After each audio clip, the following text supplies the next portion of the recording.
Hello, in this video I'm gonna show you how you can change the playtime limit for the parental controls on Nintendo Switch. So if you want to extend or reduce the playtime limit or to completely disable it, you need to go to the Parental Controls app on your smartphone.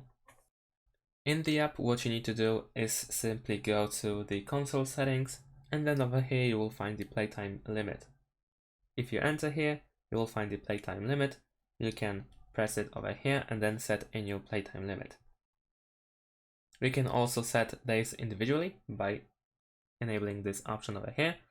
And then we have all days of the week where we can customize the playtime for different days of the week. So let's say for Monday, I'm gonna choose actually a different playtime. Let's say only 30 minutes. Then if I go back, I can choose, for instance, for Saturday, change the playtime limit and set it to 5 hours, like so. And then if I go back, as you can see, it is now updated.